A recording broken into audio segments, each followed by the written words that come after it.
What up, everyone? DJ Anubis here with you on the Metal Radio podcast doing another movie review.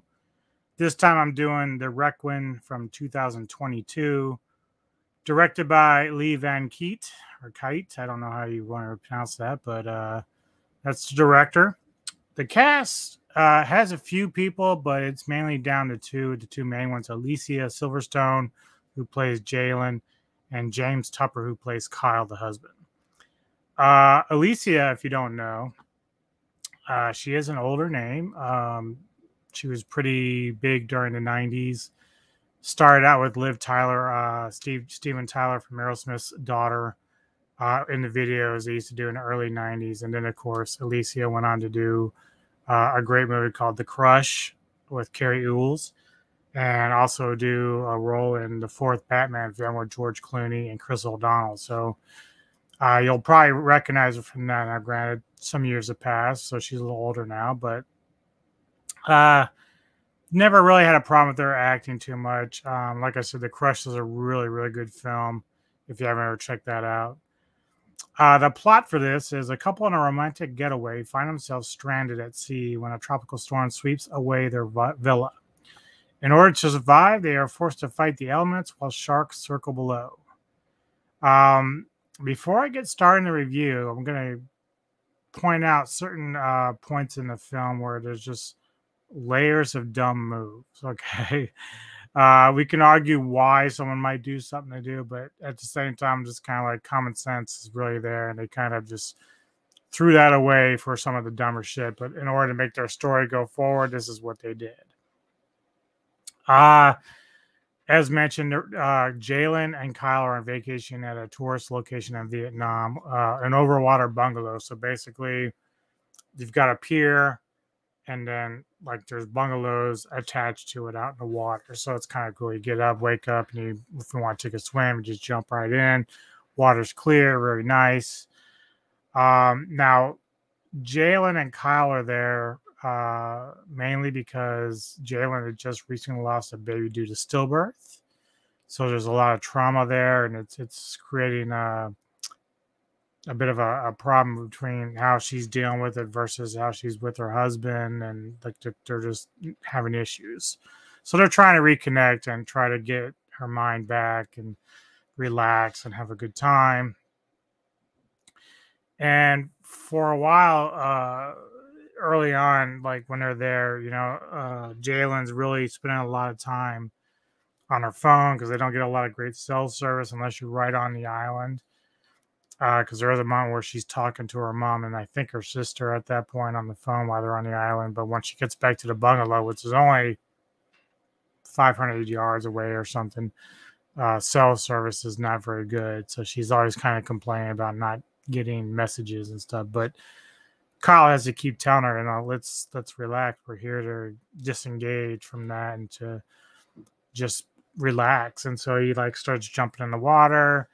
Finally gets her to come in, and she starts to loosen up a little bit. There is a moment where Kyle hurts himself, his leg, his ankle. He steps on something, rock and whatever, and cuts himself. So she sees the blood and automatically triggers trauma from the stillbirth because I think she was in her own tub trying to have the baby, and it was just bad news, not a good thing for her. So at that point, Kyle's just kind of like, okay, well, clearly she's not able to get over it. So like, let's just go back home, but we'll wait the night. So they're going to sleep the night over and then leave the next morning. However, there is a moment prior before I get into this where she's in the beach, their cafe or bar, whatever it is on the beach there. And she sees the TV on. And they show a storm's coming. They just don't really elaborate on it. But she's aware something's coming. She can see it. But she's talking to her mom and sister, so everyone just kind of detracts from that. So on the second night, when they're preparing to go the next morning, the night before, a storm starts rolling through. And it's getting pretty rough, a little loud. There's actually the concierge, the management for the whole villa, whatever that they call and asked them, "Do you want to come back to the island instead of staying out there while the storm passes?" Like, and this is dumb move one, where they decide they're going to stay, even though the storm's pretty nasty outside. Like, I know it'd be kind of rough to get from the bungalow to the island. Like, it'd be a lot of wind, a lot of rain, but considering what's going to happen, it's probably better to have tried to deal with that than not to do that. And soon enough, as the night progresses, like since they said no, they're going to stay. Again, Kyle, the guy, super genius here, says no. We're gonna stay. So the storm gets worse, and it starts tearing everything apart. Like, literally, bungalows are being detached from the pier, including theirs. They're slipping and sliding. Kyle gets hurt. I think he breaks his leg at one point. Then they crash into like a rocks while the storm's going on. So the rocks, it's another one of those rocks that connect to the island. You can still kind of see the villa and everything. And Jalen's like, "Let's jump to the rocks. Let's get off this thing, this house raft that we now have." Kyle's again, no, it's too dangerous. We can't do it. So a dumb move too. So anyway, they somehow manage to weather the storm there, thinking they're still attached to the rocks. They pass out to go to sleep. Next morning, Jalen wakes up and they're out in the middle of the ocean, like they floated out adrift. Off and on, they try to wave down ships that they see or hear planes and try to notify them to make sure that they can see them. But a lot of the ships and planes are too far away; they can't really see them. And somehow, I don't know why, but they got the bright idea to take a piece of broken glass. This is Kyle. This will be dumb move 3. Kyle takes a little bit of, I don't know what you want to call it, the material they use for the top of the roof. So they got some of that there. So he's going to make shit the fire on top of wood. And he gets it going, but then they can't stop it. And so then he's got a broken leg, so he can't really run around do anything. And she's trying to throw some water on it, but by then it's out of control. It's just lighting up like it's really hot out there. And so the house raft is burning out, so they have no choice but to jump into the water. And so they do. And they might manage to find a piece of the driftwood from what's left of the house raft. And,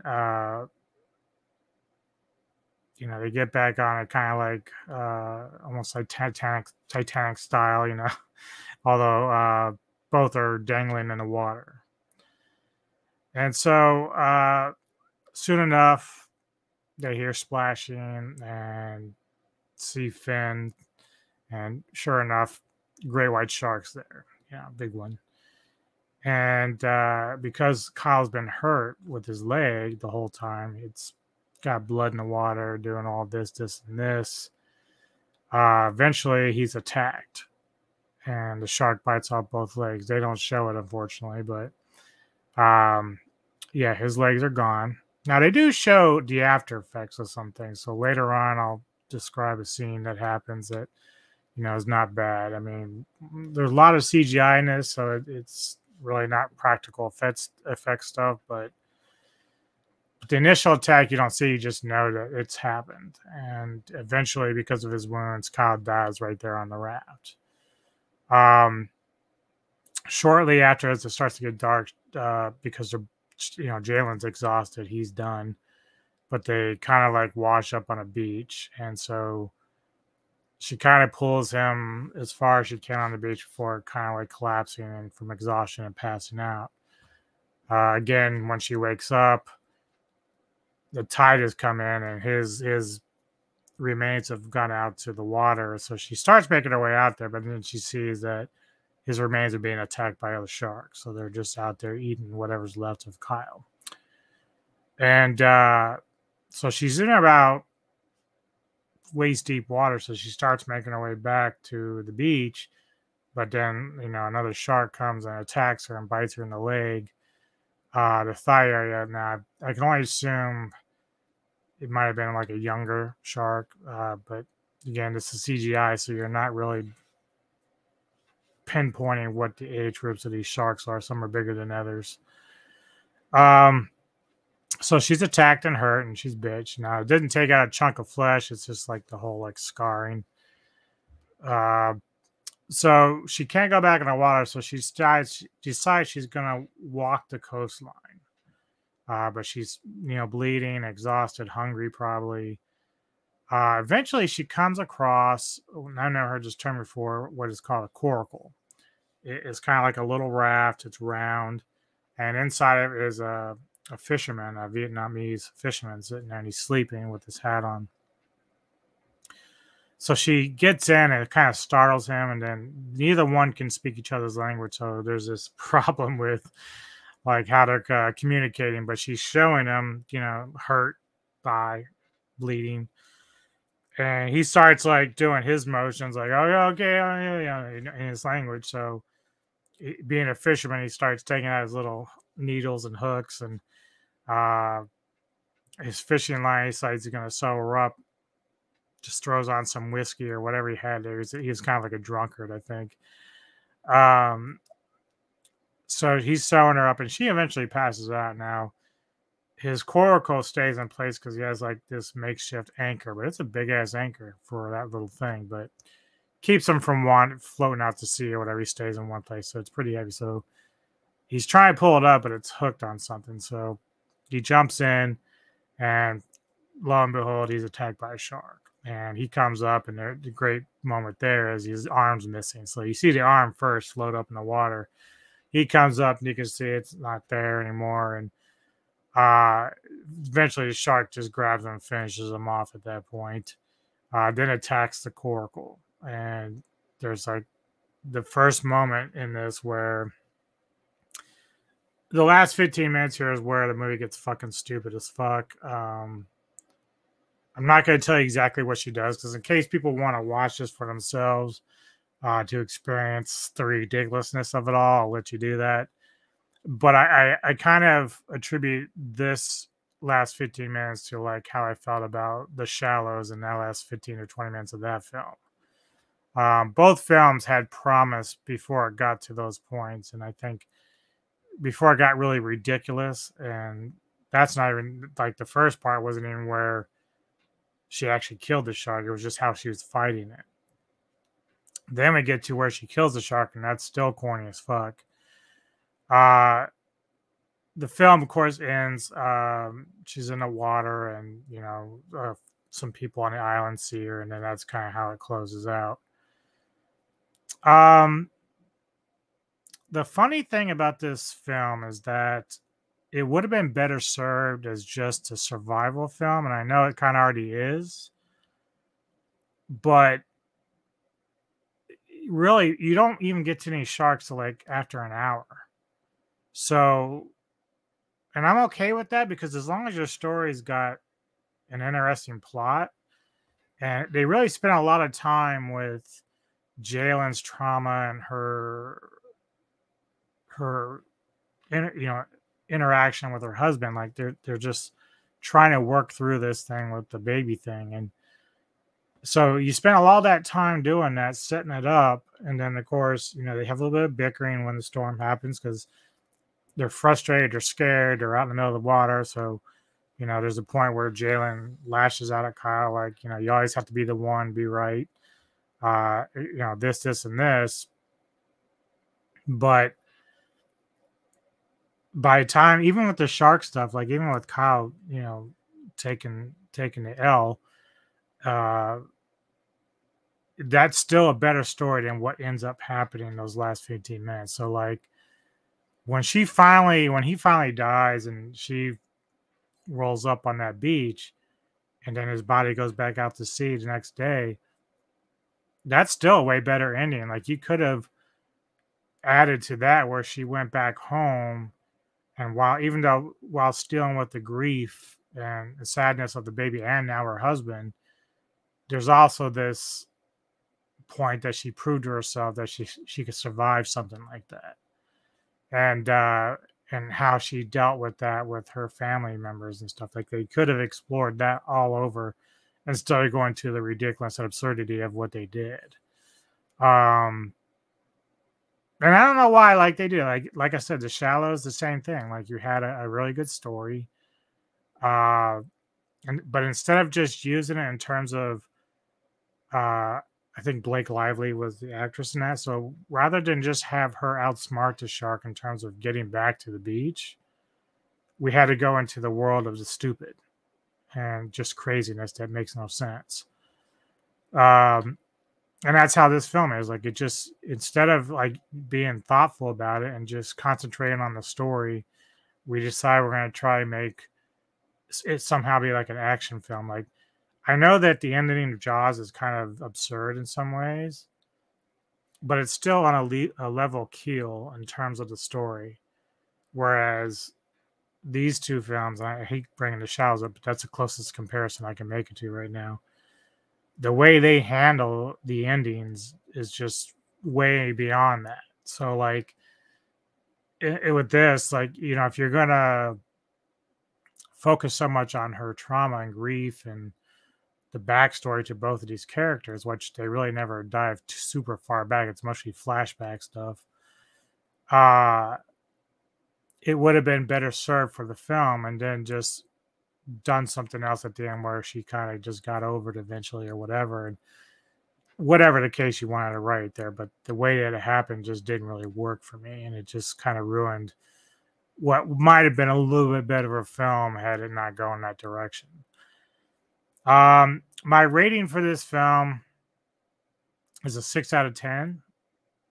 Now, some people might say, why isn't it lower? Well, like I said, the story is pretty good for about an hour or so before it gets, even when she first comes across the fisherman, you're like, okay, well, this is kind of cool, pretty funny.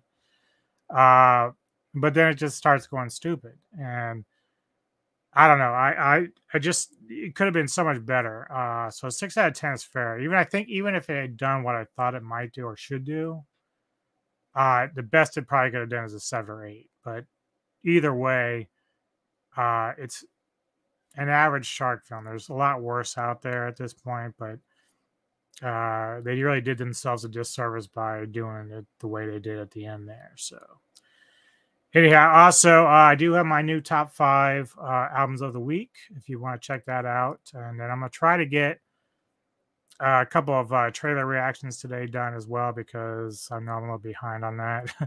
But there's a couple out there that I know the John Wick 4 one I've been talking about doing. And then Samurai recommended some trailer that I'm going to check. I have no idea what it's about, so I'm going to kind of go in that blind and just see what it's all about.